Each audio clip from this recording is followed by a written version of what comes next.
வணக்கம் நண்பர்களே. நம்ம வீட்டில் தினமும் நம்ம பால் குடிச்சிட்டு இருக்கோம். அதுவும் முக்கியமாக பால் குடித்தாதான் எலும்புகள் வலுவாகும்னு நம்மளுடைய பெரியவர்கள் நம்மளுக்கு சொல்லி கொடுத்துருக்காங்க.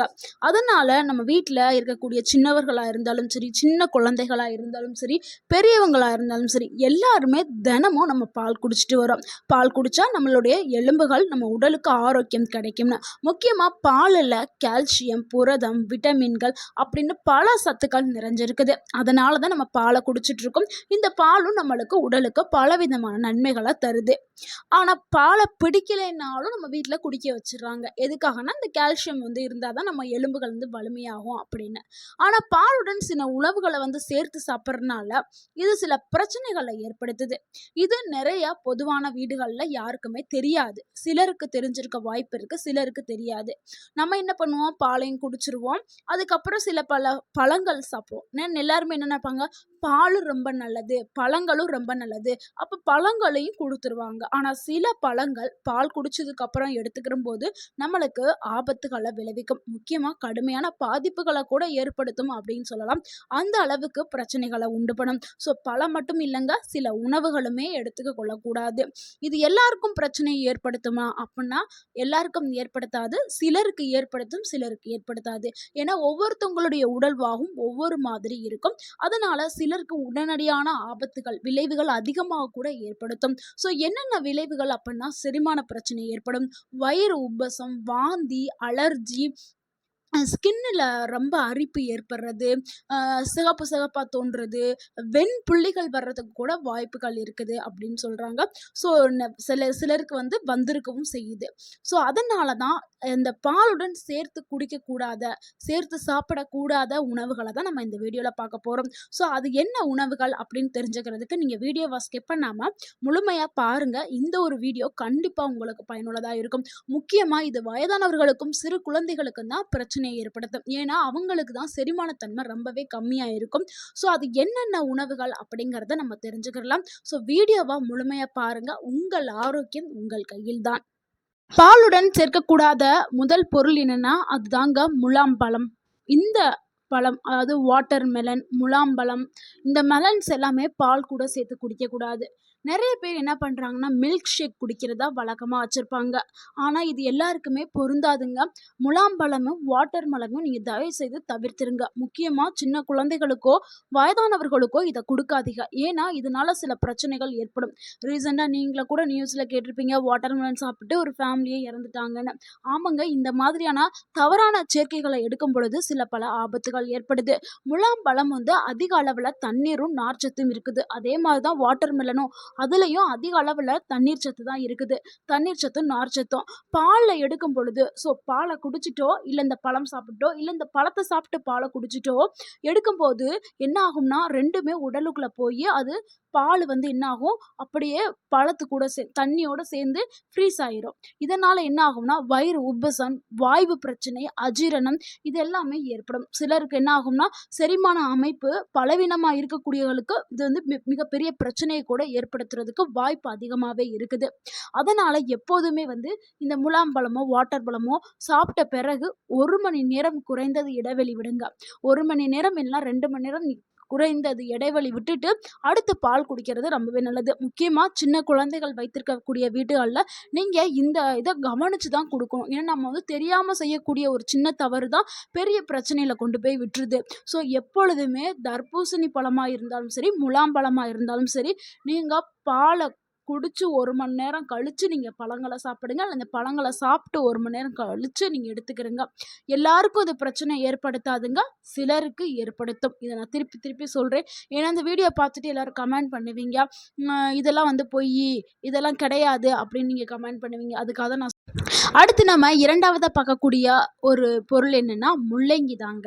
முள்ளங்கியும் பாலையும் சேர்த்து எடுக்கக்கூடாது. முள்ளங்கி ஆனால் நம்ம உடலுக்கு பல விதமான நன்மைகளை கொடுக்கக்கூடிய ஒரு காய்கறி. காய்கறி சூப்பர் காய்கறி. சாம்பார்னாவே முள்ளங்கி இல்லாமல் வைக்க மாட்டாங்க எல்லார் வீட்லேயுமே. ஸோ முள்ளங்கி சாம்பார்னா நிறைய பேருக்கு பிடிக்கும். அதனால நம்ம முள்ளங்கியை வந்து சாம்பாரில் சேர்த்துக்குவோம். சிலர் வந்து அதில் பொரியல்லாம் பண்ணி சாப்பிடுவாங்க. ஆனால் முள்ளங்கி சாப்பிட்ட உடனே பால் குடிக்கிறது சிலருக்கு செரிமான பிரச்சனையை வந்து ஏற்படுத்தும்.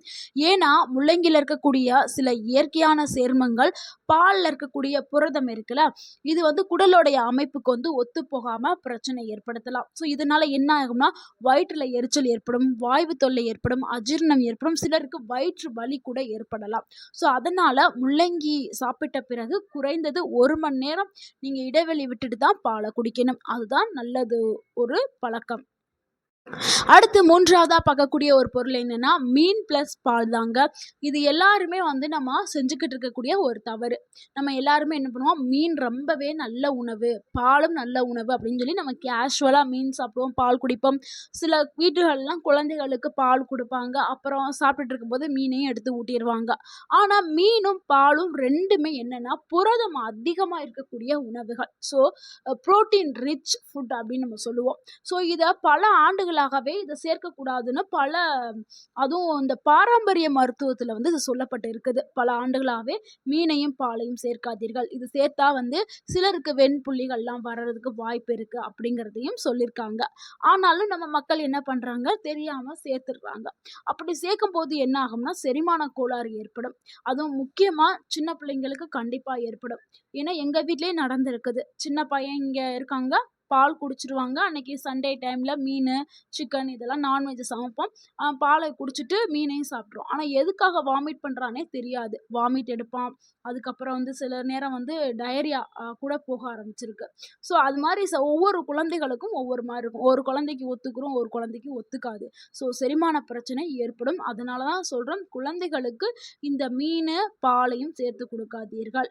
அதே மாதிரி சிக்கன், மட்டன், பால் எதையுமே சேர்த்து நான்வெஜ் கூட பாலை சேர்த்தே கொடுக்காது. ஏன்னா ஹெவியான டைஜஷன் ஆகிறதுக்கு அந்த செரிமானமே ரொம்ப லோடாகி அதுக்கு செரிக்க முடியாத அளவுக்கு ஆகி போயிடும். முக்கியமாக சில குழந்தைகளுக்குலாம் செரிமானத்தன்மை கம்மியாக இருக்க குழந்தைகளுக்கு பிரச்சனை அதிகமாகவே ஆகிடும். ஸோ வயிற்றுப்போக்கு, வாந்தி, செரிமான கோளாறுகள்லாம் ஏற்படும். மீனில் இருக்கக்கூடிய புரதமும் பாலில் இருக்கக்கூடிய புரதமும் ரெண்டும் ஒன்றா சேர்ந்து செரிமானம் ஆகிறதுக்கு நிறைய நேரம் எடுத்துக்கிறோம். இதனால் மீன் சாப்பிட்ட பிறகு 2 மணி நேரம் கழித்து நீங்கள் பால் குடிக்கிறது, குழந்தைகளுக்கு பால் கொடுக்குறதும் ரொம்ப.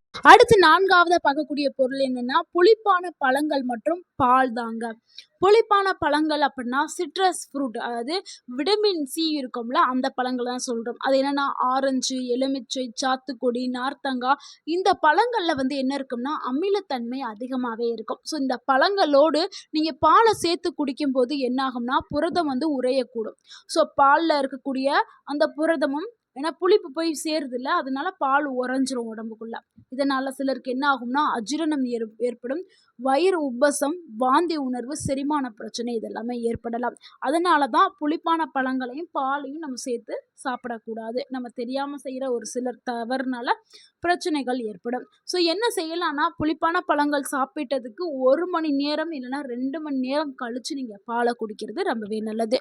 ஸோ ஆரஞ்சு சிலர்லாம் வந்து ஆரஞ்சு பழம் டெய்லியுமே சாப்பிடுவாங்க, அது வழக்கமாக வச்சுருப்பாங்க. ஏன்னா ஆரஞ்சு பழம் வந்து விட்டமின் சி இருக்குது, சருமத்துக்கு நல்லது, நோய் எதிர்ப்பு சக்தியாக கொடுக்கும்னு சொல்லிட்டு அவங்க வழக்கமாக வச்சுருப்பாங்க. ஸோ அதெல்லாம் நீங்கள் பார்த்துக்கிறணும். பாலையும் பழத்தையும் தனியாக தான் எடுக்கணும். அடுத்து வந்து 5வதா நம்ம பார்க்கக்கூடிய ஒரு பொருள் என்னென்னா அதிக உப்புள்ள உணவுகள் ப்ளஸ் பாலுங்க. அதாவது சால்ட்டி ஃபுட்டு ப்ளஸ் மில்க், இது வந்து நம்ம எடுக்கிறத தவிர்க்கணும். சிலர்லாம் என்ன பண்ணுவாங்கன்னா காரமாக சிப்ஸு பேக்கெட்டில் அடைக்கப்பட்டது, ஏன்னா அது பேக்கெட்டில் அடைக்கப்பட்டதில் அதிக அளவில் உப்பு சேர்த்துருப்பாங்க, ஏன்னா கெட்டு போகக்கூடாது அப்படிங்கிறதுக்காக. அதே மாதிரி சோடியமும் அதில் இருக்கும். ஸோ இது ரெண்டுமே நம்ம உடலுக்கு ரொம்ப தீங்க விளைவிக்கக்கூடியது. நார்மலாகவே நம்ம தனியாக எடுத்துக்கிட்டாவே இதையும் ப்ளஸ் பாலையும் சேர்த்து எடுக்கும்போது நம்ம உடலுக்கு பிரச்சனை ஏற்படும். உடலில் வந்து நீர் சமநிலை மாற்றம் ஏற்படும். அதாவது நம்மளுக்கு வந்து அது நம்ம உடம்புல வந்து நீர் இருக்குல்ல, நீர்ச்சத்து, அதில் சில மாற்றங்கள் ஏற்படும் நம்ம அதிகமான உப்பையும் பாலையும் எடுக்கும்போது. அப்புறம் தாகம் அதிகரிக்க செய்யும், சிலருக்கு செரிமான பிரச்சனைகளை ஏற்படுத்தும். அதனால் பாலை தனியாக எடுத்துக்கிறணும். அப்படி நீங்கள் ஏதாவது சாப்பிட்றீங்க, சத்தான உணவுகளை சாப்பிட்றது நல்லது. உப்பு சார்ந்த உணவுகளை தவிர்க்கிறது ரொம்பவே நல்லது. இப்போ பாலை சரியாக குடிக்கிறதுக்கான முறைகளை பார்த்துடலாம். பாலில் அதிக நன்மைகள் இருக்குது. ஸோ அந்த நன்மைகள் ஊட்டச்சத்து முழுமையா நம்ம உடலுக்கு வந்து முழுமையாக கிடைக்கணும்னா நம்ம சரியான முறையில் தானே எடுக்கணும். எப்போவுமே பாலை குடிக்கும்போது வெதுவெதுப்பான நிலையில் குடிக்கணும். நிறைய பேர் என்ன பண்ணுவாங்கன்னா பாலை காலையிலே காய்ச்சிருவாங்க. அவங்க குடிக்கிறதுக்கு டைம் இல்லாமல் மறந்துடுவாங்க. ஒரு 11 மணி போல் பாலை குடிப்பாங்க. ஆறி போன பாலை அப்படியே குடிப்பாங்க. எப்போவுமே ஆறி போனதை குடிக்கவே கூடாது. எப்போவுமே பாலை வெதுவெதுப்பான நிலையில் குடிக்கணும். அது கூட சிறிதளவு மஞ்சள் வந்து சேர்த்து குடிக்கிறது ரொம்பவே நல்லது. அதே மாதிரி இரவுல தூங்க போகிறதுக்கு முன்னாடி குடிக்கிறது நல்லது. நல்ல ஒரு தூக்கம் வந்து கிடைக்கும். பால்ல முக்கியமா சர்க்கரை வந்து சேர்க்கவே கூடாதுங்க. அதாவது ஜீனி வெள்ளை கலர்ல இருக்குல்ல ஜீனி அத சேர்க்கக்கூடாது. அதுக்கு பதிலா நீங்க நாட்டு சர்க்கரை, பனங்கற்கண்டு இந்த மாதிரியான உணவுகள சேர்த்துக்கலாம். பாலு கூட பேரிச்சம்பழம், பாதாம் இது எல்லாமே அளவா எடுத்து சேர்த்து நீங்க குடிச்சிட்டு வரலாம். ஸோ உங்க உடலுக்கு நல்ல ஒரு ஆரோக்கியம் கிடைக்கும். எப்பவுமே நம்ம சாப்பிடக்கூடிய உணவுக்கும், பாலுக்கும் 2க்கும் இடையிலேயே வந்து இடைவெளி விட்டு தான் எடுக்கணும். அது நைட்டு தூங்க போறதுக்கு முன்னாடி எடுத்தா சிலர்லாம் வந்து நைட்டு சாப்பாடு சாப்பிட்டோன்னே படுப்பாங்க. அப்படி படுக்கவே கூடாது. அட்லீஸ்ட் ஒரு 1/2 மணி நேரம் கேப் விட்டு தான் படுக்கணும். ஸோ சாப்பிட்டு ஒரு 1/2 மணி நேரம் கழிச்சு நீங்க பாலை குடிச்சிட்டு ஒரு 1/2 மணி நேரம் வாக்கிங் போயிட்டு அப்படியே படுங்க. வாக்கிங்னா ரொம்ப ஹெவியா வெளியில போய் பண்ணணும் இல்ல. வீட்டுக்குள்ள சும்மா மெதுவா நடந்துட்டு அப்புறம் படுங்க. அந்த மாதிரி பண்ணுங்க. யாரெல்லாம் பால் குடிக்கும்போது ரொம்ப கவனமா இருக்கணும்னா, வயிற்றில பிரச்சனை இருக்கிறவங்க, ஐபிசி இருக்கிறவங்க, குழந்தைகள், வயதானவர்கள், லாக்டோஸ் இன்டாலரன்ஸ் இருக்கிறவங்க, இவங்க எல்லாருமே இந்த நம்ம பார்த்த தவறான சேர்க்கை இருக்குல்ல, அதெல்லாம் எடுக்கும்போது ரொம்ப கவனமா பார்த்து எடுங்க. ஏன்னா இவங்களுக்கு வந்து அதிக அளவுல பாதிப்புகளை வந்து ஏற்படுத்தலாம். முக்கியமா குழந்தைகளுக்கும், வயதானவர்களுக்கும் தான் நான் சொல்றேன். அவங்களுக்கு பிரச்சனைகளை ஏற்படுத்தும். ஏன்னா அவங்களுக்கு அதாவது செரிமானம் வந்து சற்று கம்மியா தான் இருக்கும். அதனால அவங்க பார்த்து இத எடுக்கிறது ரொம்பவே நல்லது. நண்பர்களே, இந்த வீடியோல கூறப்பட்ட உணவு சேர்க்கை எல்லாருக்குமே வந்து ஒரே மாதிரியான பாதிப்பை ஏற்படுத்தாது. ஒவ்வொருத்தவங்களுக்கும் ஒவ்வொரு மாதிரி ஏற்படுத்தும். ஏன்னா அவங்களுடைய உடல் அமைப்பு வேறுபாட பொறுத்து. சிலருக்கு எந்த பிரச்சனையும் இருக்காது. சிலருக்கு செரிமான சிரமங்கள் அதிகமாவே ஏற்படும். ஸோ உங்க உடலுக்கு ஏற்ற உணவு பழக்கத்தை பின்பற்றது தான் ரொம்ப ரொம்ப முக்கியம். அதனால உங்களுடைய ஆரோக்கியம் உங்கள் கையில் தான். பாலுங்கிறது ரொம்பவுமே ஊட்டச்சத்து நிறைந்த ஒரு முக்கியமான சத்தான ஒரு உணவு தான். ஆனா சரியான முறையில எடுத்துக்கிட்டா தான் அதனுடைய நன்மைகள் முழுமையா உங்க உடலுக்கு கிடைக்கும். ஸோ இப்ப பார்த்த இந்த உணவுகளோட நீங்க சேர்த்து சாப்பிட்றத நீங்க தவிர்க்கிறது நல்லது. இந்த வீடியோ உங்களுக்கு பயனுள்ளதா இருந்திருந்தா இந்த வீடியோக்கு ஒரு லைக் பண்ணுங்க. இந்த வீடியோவை உங்களுடைய ஃப்ரெண்ட்ஸ் அண்ட் ஃபேமிலிக்கு ஷேர் பண்ணுங்க. மறக்காம நம்ம சேனலை சப்ஸ்கிரைப் பண்ணுங்க, சப்போர்ட் பண்ணுங்க, கமெண்ட் பண்ணுங்க. தேங்க்யூ ஃபார் வாட்சிங் அண்ட் வாழ்க வளமுடன். உங்கள் ஆரோக்கியம் உங்கள் கையில்தான். நன்றி, வணக்கம்.